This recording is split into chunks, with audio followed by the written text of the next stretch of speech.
నమస్తే అండి. వైష్ణవి కథలకి స్వాగతం. ఇవాళ మనం వినబోయే కథ పేరు యండమూరి వీరేంద్రనాథ్ గారు రచించిన అష్టావక్ర 11వ భాగం.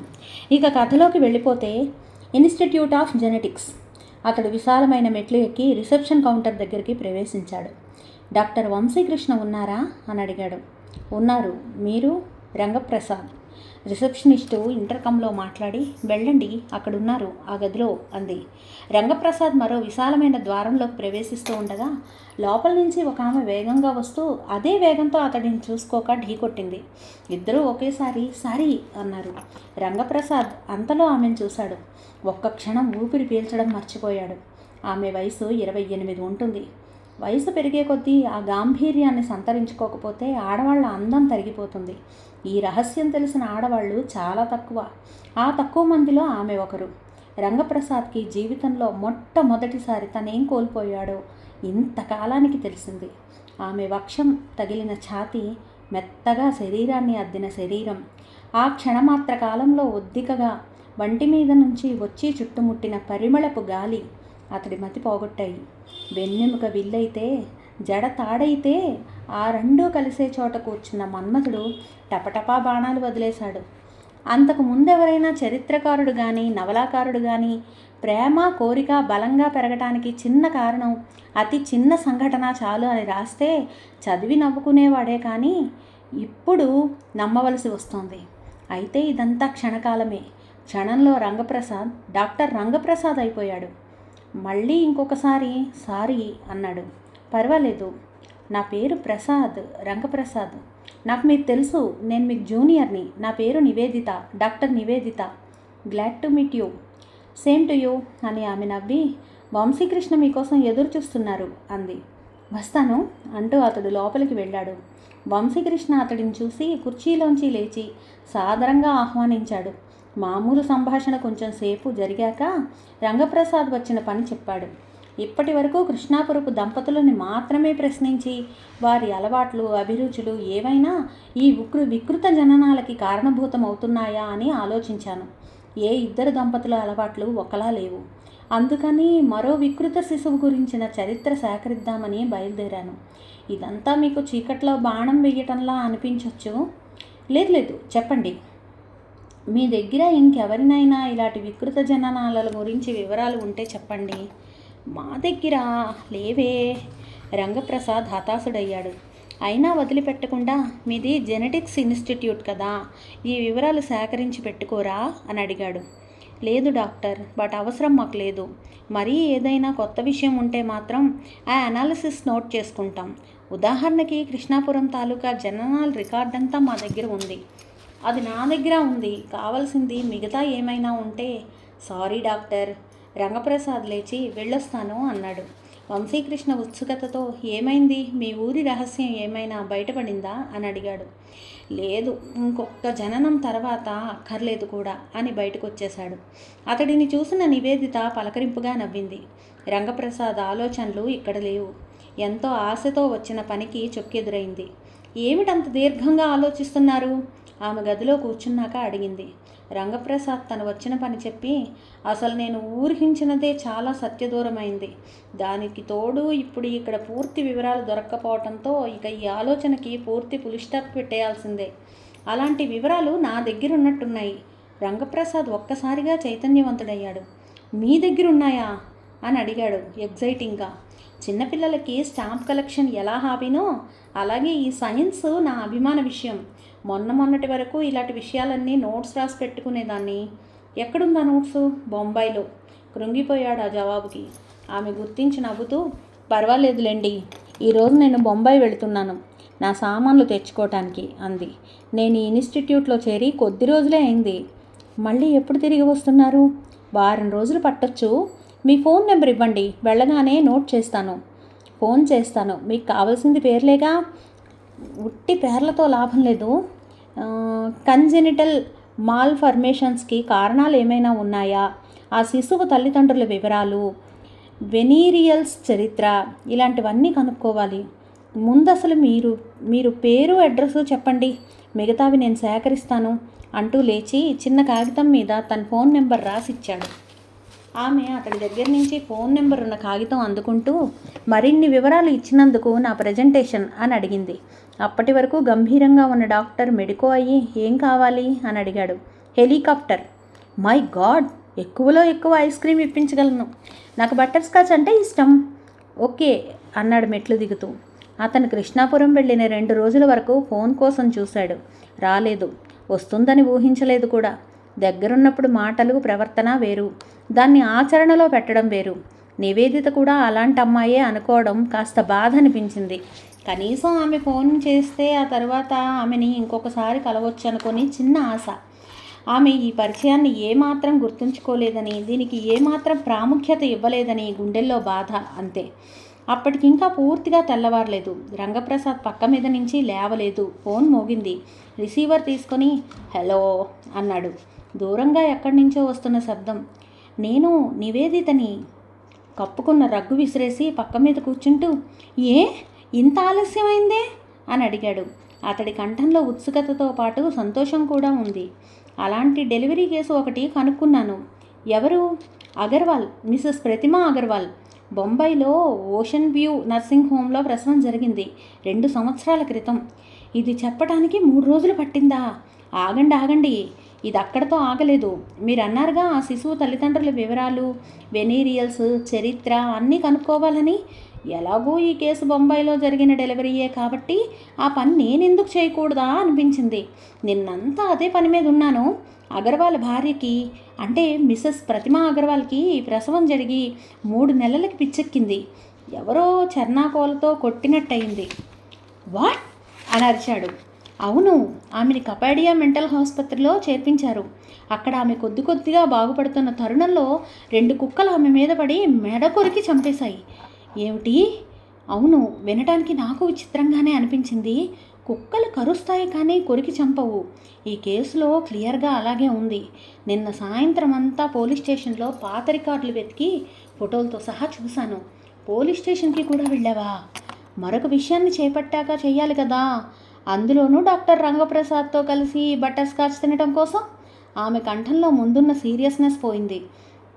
రంగప్రసాద్ మాత్రం ఆలోచిస్తూనే ఉన్నాడు. అతడి ఆలోచనలు ఒక్కచోటే ఆగిపోయాయి. కుక్కలు. ప్రతిమా అగర్వాల్ని కూడా కుక్కలే చంపాయి. పక్కనున్న స్కెలిటన్తో పాటు నడుస్తున్నాడే గాని షాడో మనసులో ఆలోచనలు తోనీగల్లా ముసురుకుంటున్నాయి. ఎన్నో అనుమానాలు. ఉత్సోక్ సభ్యులు అవతార్ బాబాని కలుసుకోవటానికి మిగతా జనంలా క్యూలో వెళ్ళక్కర్లేదు. ఆ విషయం షాడోకి ముందే చెప్పబడింది. షాడో గృహాంతర్భాగం వైపు వెళ్ళి అట్నుంచి మెయిన్ హాల్లోకి వచ్చాడు. పట్టుబాలీసులకి ఆనుకొని అటువైపు తిరిగి కూర్చొని ఉన్నాడు బాబా. అది ఉచిత దర్శనం కాలం అవటంతో క్యూలో ఒక్కొక్కరే వచ్చి కానుకలు సమర్పించి ముందుకు సాగిపోతున్నారు. బాబా చెయ్యెత్తాడు. క్యూ ఆగిపోయింది.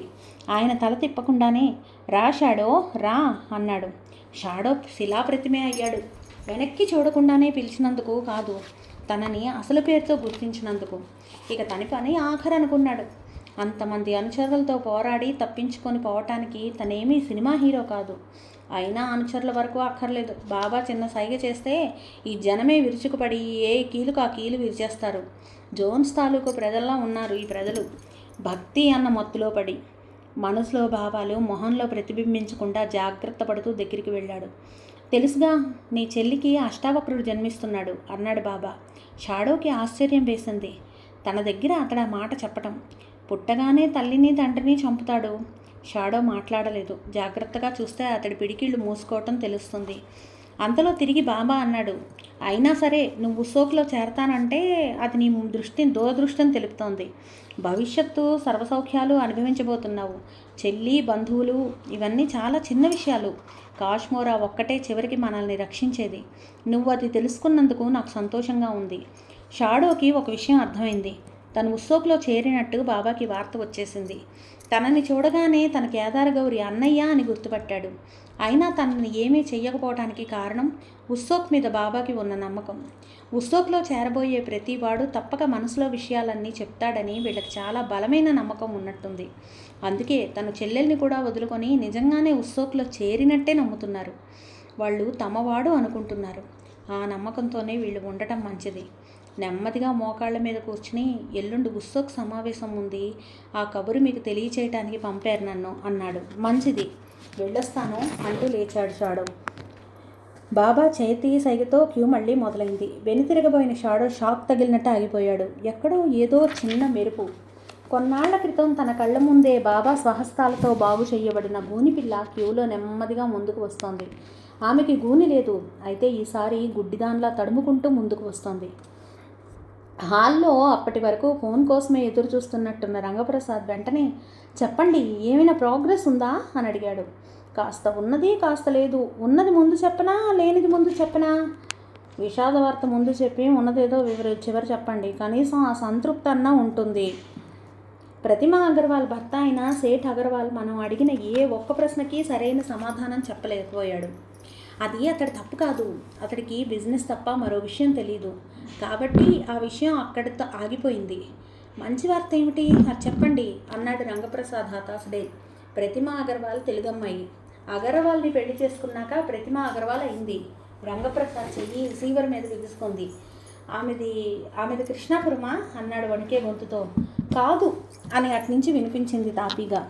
రంగప్రసాద్ నిస్పృహతో ముందుకు వంగిపోయి, మరేమిటి వార్త అని ఊరించింది ఇదేనా అని అడిగాడు. ఆ అమ్మాయి తెలుగు అమ్మాయి అవటం వార్త అనుకున్నాను, నా మొహంలా ఉంది అనబోయి మళ్ళీ ఆమె చిన్నబుచ్చుకుంటుందని, ఇంకేమైనా ప్రోగ్రెస్ ఉందా అని అడిగాడు. మళ్ళీ ఇంకొకసారి అగర్వాల్ దగ్గరికి ఈరోజు వెళుతున్నాను, ఏదైనా దొరుకుతుందేమో ఆఖరిసారి ప్రయత్నిస్తాను. అయినా నేను ఒక విషయం చెప్పనా? ఏమిటి? ఎక్కడా కృష్ణాపురంలో జననాలకి ఎప్పుడో ఒక వికృత శిశువు కన్నా ప్రతిమా అగర్వాల్కి సంబంధం ఉండి ఉండదు. మనం మరీ చీకట్లో వెతుకుతున్నామేమోనని నా అభిప్రాయం. అవును, మరీ ఎక్కువగా వెతకొద్దు. మీ పని అయిపోగానే బాంబే నుంచి వచ్చేయండి, దీని గురించి అడగొద్దు. కసిగా ఫోన్ పెట్టేశాడు. అవతార్ బాబా దగ్గర నుంచి ఉత్సవ్ కార్యాలయానికి వెళ్తూ షాడో ఆలోచించసాగాడు. అతడి మనసు ఇప్పుడు సగం క్లియర్గా ఉంది. బాబా దగ్గరికి వచ్చే భక్తుల్లో సగం మంది అక్కడ వాళ్లే అని అర్థమయ్యాక ఒక రహస్యం విడిపోయింది. ఇక ఉత్సవ్ విషయం తెలియాలి. ఆలోచనలతోనే ఉత్సవ్ మెట్లెక్కాడు. అతడికి ఆశ్చర్యం కలిగింది. బయట ఇంత నిర్జీవంగా నిర్మానుష్యంగా కనపడే ఈ భవనం యొక్క మూసి ఉన్న తలుపుల వెనుక మొత్తం ప్రపంచాన్నే గడగడలాడించే వ్యక్తి పుట్టుక కోసం అవిరామ కృషి జరుగుతుందని ఎవరూ కలలో కూడా ఊహించలేరు. అతడు లోపలికి వెళ్ళాడు. అతడిని ఉత్సవ్లో చేరినప్పుడు ప్రశ్నలు అడిగిన వృద్ధుడు అక్కడున్నాడు. అతడి కోసమే వేచి ఉన్నట్టు. ఏం చెప్పావా బాబాకి అని అడిగాడు. షాడో తలూపాడు. నాతో రా అంటూ వృద్ధుడు ముందుకు సాగాడు. షాడో అతడిని అనుసరించాడు. ఇద్దరూ చిన్న హాల్లో ప్రవేశించారు. హాల్లో అప్పటికే 20-30 మంది సభ్యులు ఆసీనులే ఉన్నారు. ముందు ఒక వ్యక్తి నిలబడి ఉన్నాడు. అతడి నీడ స్టేజ్ మీద పొడవుగా సాగింది. చూడగానే భయం కొలిపేలా ఉన్నాడు. అతడే మహాదష్ట. వెనుక వరుసలో కూర్చున్నాక నెమ్మదైన స్వరంతో అన్నాడు వృద్ధుడు. షాడో అతడినే చూస్తున్నాడు. మహాదష్ట చెప్పుకుపోతున్నాడు. అష్టావక్రుడి జన్మ గురించి అతడి తండ్రి అయిన సిద్ధార్థకి ఒక సాధువు ద్వారా తెలిసింది. ఆ సాధువు స్వామి శివానంద శిష్యుడు. భిక్షాటన చేసుకుంటూ తిరిగేవాడు. అష్టావక్రుడి జననాన్ని ఆపు చేయటం కోసం శివానంద తనకు సాయం చేయగలడనే ఉద్దేశంతో సిద్ధార్థ హిమాలయాలకు బయలుదేరాడు. అయితే స్వామి శివానందని నేను చాలా రోజుల క్రితమే చంపేశానని సిద్ధార్థకు తెలియదు. ఆ మాటకొస్తే హిమాలయ గుహాంతర్భాగాల చీకట్లో శివానంద మరణించిన సంగతి ప్రపంచానికి తెలియదు. సిద్ధార్థ తిరిగి వెనక్కి నిరాశతో తిరిగి రాక తప్పదు. రాకేష్ వింటున్న షాడో ఉలిక్కి పడ్డాడు. నువ్వు వెంటనే బయలుదేరు, సిద్ధార్థని కలుసుకో. అతను ప్రస్తుతం హరిద్వార్ నుండి ఋషికేశ్ వెళ్లే దారిలో ఉన్నాడు. నువ్వు చేయవలసిన పనల్లా దగ్గరుండి సిద్ధార్థకి శివానంద ఆశ్రమం చూపించి శివానంద మరణించిన విషయం తెలియపరచడమే. తర్వాత అతడికి మంచి మాటలు చెప్పి ఇక్కడికి తీసుకొనిరా. అష్టావక్రుడి జనన సమయానికి సిద్ధార్థ మరణం ఇక్కడే జరగాలి. ముందు వరుసలో వ్యక్తి తలూపాడు. వెంటనే బయలుదేరు. ఆ వ్యక్తి ద్వారం దగ్గరికి వచ్చేసరికి వెలుతురు అతడి మీద పడింది. షాడో అతడిని గుర్తించాడు. తన బావ రాకేష్. షాడో దిగ్భ్రాంతుడైపోయాడు. ఆ క్షణమే కుర్చీల మీదుగా దూక్కుంటూ వెళ్ళి అతడి ప్రాణాలు తీద్దామా అన్న ఆవేశం వచ్చింది. నమ్మక ద్రోహి అనుకున్నాడు. మనుషుల్లో రాక్షసుల్ని ప్రత్యక్షంగా చూస్తున్నాడు. ఇంతకాలం తమ మధ్య ఉన్న రాకేష్ ఇలాంటివాడా? రాకేష్ అని ఇంతలో మహాదష్ట అన్నాడు. ఒకవేళ నువ్వు సరైన సమయానికి సిద్ధార్థని ఇక్కడికి తీసుకురాలేకపోతే అతడిని పర్వతాల మధ్య చంపేయి. ఇక్కడ అష్టావక్ర పుట్టగానే ఆ విషయం నీకు తెలియపరచబడుతుంది. వెంటనే అక్కడ అతడిని చంపాలి. అర్థమైందా? రాకేష్ తలూపి బయటకు నడిచాడు. షాడో కర్తవ్యహీనుడయ్యాడు. తను బయటపడే సమయం ఇది కాదు. అక్కడ సిద్ధార్థ ప్రాణం అపాయంలో పడుతుంది. మహాదష్ట దూరంగా స్టేజ్ మీద ఉపన్యాసం కొనసాగించడానికి ఆయత్తమవుతున్నాడు. ఒక్కో నిమిషం గడిచే కొద్దీ ప్రమాదం మరింత దగ్గరవుతుంది. ఇక ఏదైతే అదైందని షాడో లేచి నిలబడ్డాడు. మహాద్రష్ట దృష్టి అతడి మీద పడింది. ప్రశ్నార్థకంగా చూశాడు. షాడో ముందున్న సభ్యుల తలలన్నీ వెనక్కి తిరిగాయి. ఏమిటి అని ప్రశ్నించాడు మహాదష్ట ఈసారి ప్రకాశంగా. రాకేష్తో కలిసి నేను వెళతాను. ఎందుకు? షాడో గొంతు సవరించుకున్నాడు. సిద్ధార్థ మీద పగ తీర్చుకోవాలని నాకెప్పటి నుంచో ఉంది. ఈ విధంగా తీరుతుంది. ఎందుకు నీకు పగ? కేదార గౌరి నా చెల్లెలు కాబట్టి. సభ్యులందరూ ఒక్కసారిగా తమలో తాము మాట్లాడుకోవటం ప్రారంభించటం వల్ల ఆ హాలంతా గుసగుస శబ్దంతో నిండిపోయింది. మహాదష్ట చెయ్యెత్తాడు. సభ్యులు నిశ్శబ్దం వహించారు. నాకు నా కుటుంబానికి అసలు సంబంధం లేదు. చిన్నప్పుడే నేను నా కుటుంబం నుంచి విడిపోయాను. నా తండ్రి మరణం గురించి పేపర్లో చదివి కేవలం ఆస్తి తీసుకోవటం కోసం వచ్చాను. అప్పటికే నా చెల్లెలికి వివాహం. షాడో చెప్పటం ఆపి సభ కలిగి చూశాడు. తర్వాత అన్నాడు, నాకు డబ్బంటే చాలా ఇష్టం. డబ్బు కోసం ఏదైనా చేస్తాను నేను. చివరికి చెల్లెలనైనా చంపుతాను. ఉత్సవ కోసం నా ప్రాణాలనైనా వదులుకుంటాను. మహాదష్ట చెయ్యి ఎత్తగానే సభ్యుల హర్షధ్వానాలు ఆగిపోయాయి. అంతలో మహాదష్ట అన్నాడు, సిద్ధార్థని చంపటానికి నువ్వు వెళ్ళనవసరం లేదు. రవి, సిద్ధార్థ అష్టావక్రుడి జన్మ ముహూర్తానికి ఇక్కడికే వస్తాడు. తనే స్వయంగా అష్టావక్రుడి చేతుల్లో చస్తాడు. ఇక ఆ ప్రసక్తి అక్కడితో ఆగిపోయినట్లు మహాదష్ట సభ్యుల వైపు తిరిగి సూచనలు ఇవ్వసాగాడు. హరినామ్. రెండో వరుసలో ఉన్న సభ్యుడు లేచి నిలబడ్డాడు. అష్టావక్రుడు పుట్టే సమయం ఆసన్నమైంది. అందుకు ప్రతిబంధకంగా ఉన్న ఒక అడ్డుని నువ్వు తొలగించాలి. హరినామ్ ఆజ్ఞ కోసం ఎదురు చూస్తున్నాడు. పట్నపు నడిబొడ్డున పెద్ద గుడి ఉంది. ఆంజనేయ స్వామి గుడి అది. దానిని సమూలంగా నాశనం చెయ్యాలి. ఈ పరిధిలో ఆ దేవుడి గుడి ఉండటానికి వీల్లేదు. నీతో పాటు మరో నలుగురిని తీసుకెళ్ళు. ఈ రాత్రికి కానీ రేపు రాత్రికి కానీ ఈ పని జరిగిపోవాలి. హరినామ్ తలూపాడు. వింటున్న షాడో రక్తం ఉడికిపోయింది. గుడి గురించి కాదు, గుడి ప్రాంగణంలో ఏం జరిగినా హిందువులు ఊరుకోరు. వారి అనుమానం ముస్లింల మీదకే వెళుతుంది. అందులో సమూలంగా. ఇంతలో మహాదష్ట ఆజ్ఞను అనుసరించి మరొక నలుగురు సభ్యులు లేచి నిలబడ్డారు. శ్రీలంక నుంచి సమర్థనే అనే అతను మన దేశం వస్తున్నాడు. అతడి ప్రోగ్రాం ప్రకారం మద్రాసులో దిగుతాడు రేపు. మహాదష్ట ఆగి చెప్పటం మొదలుపెట్టాడు. విమానంలోంచి దిగి బయటకు వస్తున్న సమర్థనేని మీరు అక్కడే చంపేయబోతున్నారు అన్నాడు. వాళ్ళు తలూపారు. షాడోకి మతిపోయింది. ఏమిటి వీళ్ళ సాహసం అనుకున్నాడు. వర్ధనే మరణంతో ఏర్పడే జాతీయ అంతర్జాతీయ పరిణామాల గురించి ఆలోచించటం లేదతడు. అవి ఎలాగో నాశనమవుతాయి. కానీ ఈ ముగ్గురి ధైర్యం, నిండు ఎయిర్పోర్ట్లో జనం మధ్య నుంచి వీరు ముగ్గురు మరణిస్తారు. మహాదష్ట కంఠం అకస్మాత్తుగా పలికింది. బహుశా గార్డులు అక్కడికక్కడే మిమ్మల్ని కాల్చి చంపవచ్చు. లేదా పోలీసులు నానా హింసలు పెట్టి మీ దగ్గర నుంచి విషయం రాబట్టడానికి ప్రయత్నించవచ్చు. కానీ మీరు సమాధానం చెప్పరు. ఉత్సవ్ కోసం మీరు ప్రాణాలు అర్పిస్తారు. మీ శవాల్ని బయటికి తీసి తిరిగి ప్రాణం పోయటానికి అష్టావక్రుణ్ణి అర్థిస్తాను. ఒకవేళ అది జరగకపోయినా వచ్చే జన్మలో ఉత్సవ్ కోసం తిరిగి జన్మించి అత్యున్నత స్థానాలు పొందుతారు మీరు. వాళ్ళ మొహాలు అదోలాంటి క్షుద్రభక్తితో ఉప్పొంగటం చూశాడు షాడో. వాళ్ళని చూస్తుంటే అతడికి కోపం రావటం లేదు, జాలిస్తోంది. ఈ మత్తులో పడిన తర్వాత వారికి జ్ఞాపకం ఉండేవి రెండే పదాలు: ఆవేశం, త్యాగం.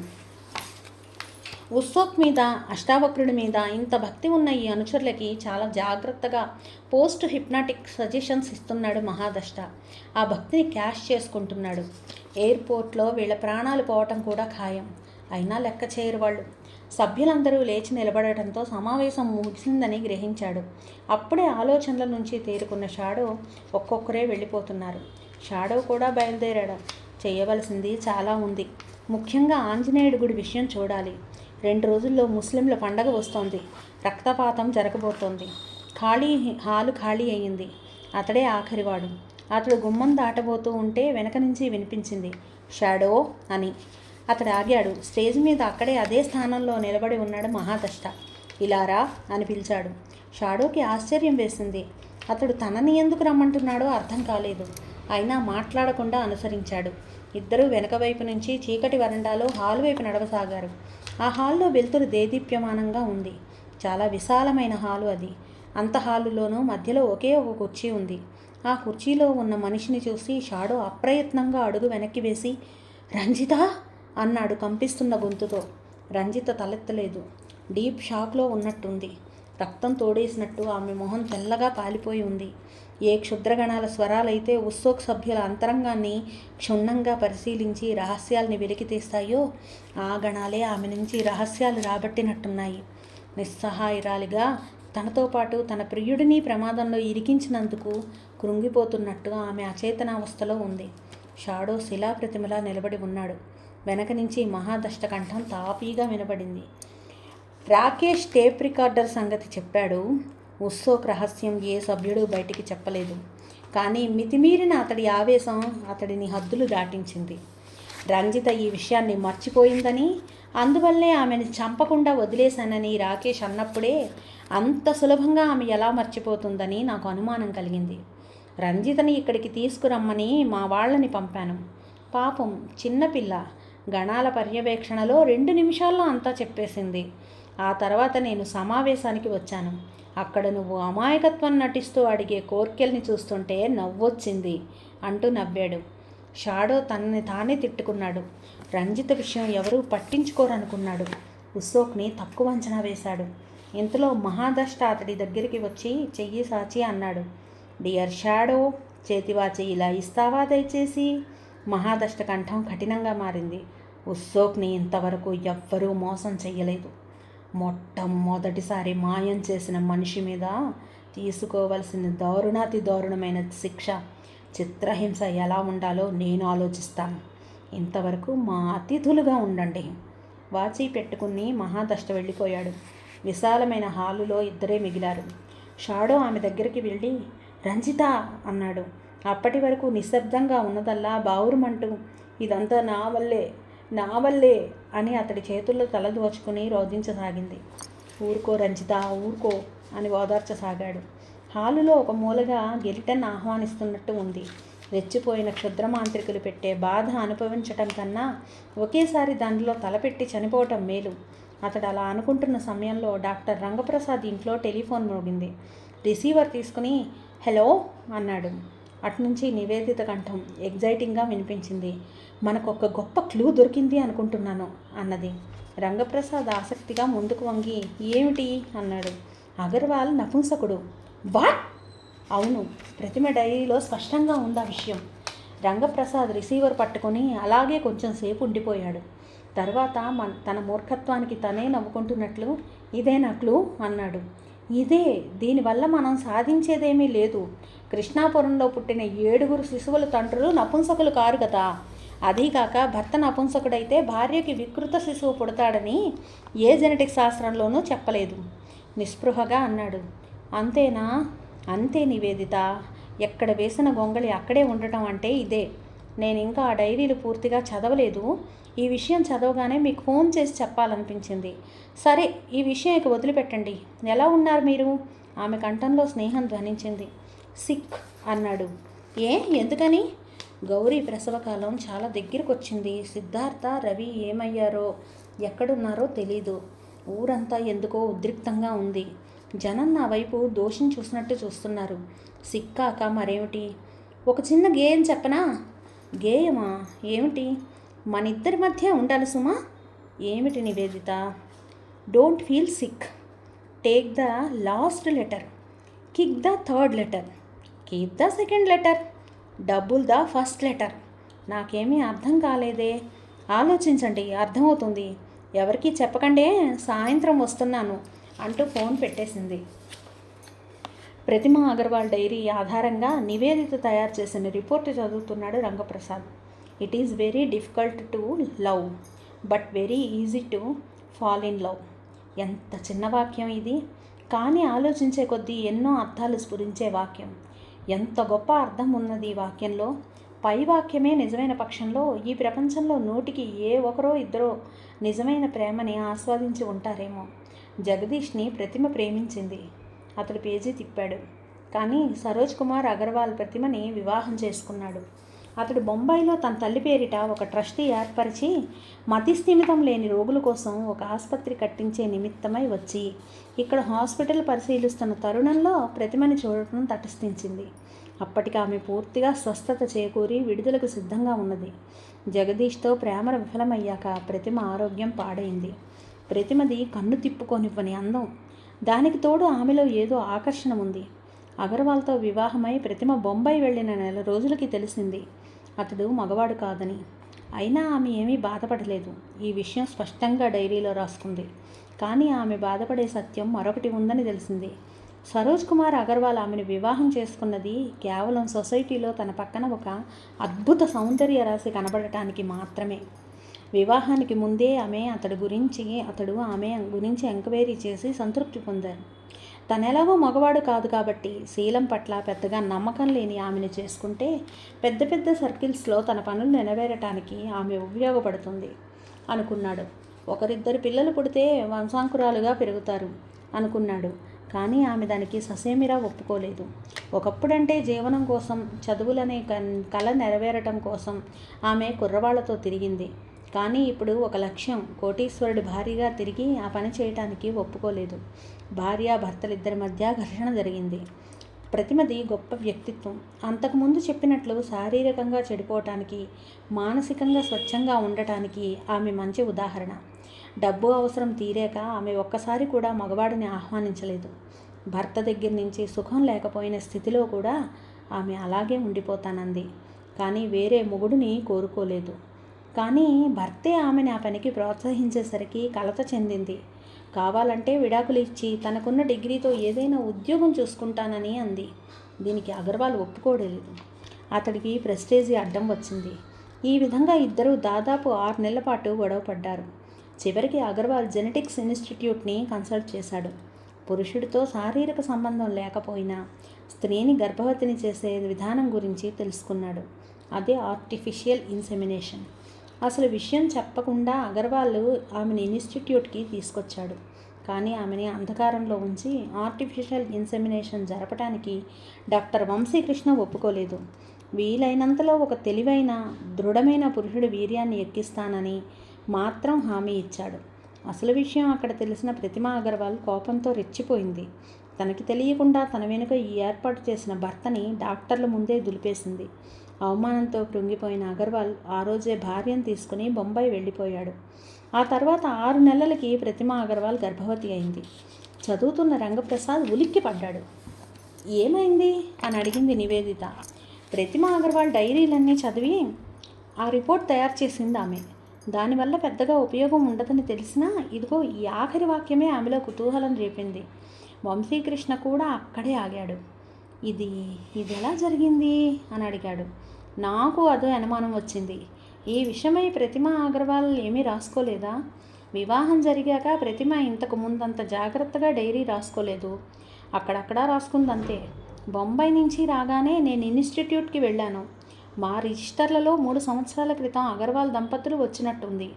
అయితే వచ్చిన ప్రతి వారికి ఆర్టిఫిషియల్ ఇన్సెమినేషన్ గురించి ముందు పూర్తిగా వివరించి, ఆ ఇద్దరిలో ఏ ఒక్కరికి ఇష్టం లేకపోయినా దీనిని అమలుపరచకూడదని మా రూలు. అందువల్ల అది చేయకుండానే వారు తిరిగి వెళ్ళిపోయారు. కానీ ఆ తర్వాత ప్రతిమా అగర్వాల్ గర్భవతి అయింది.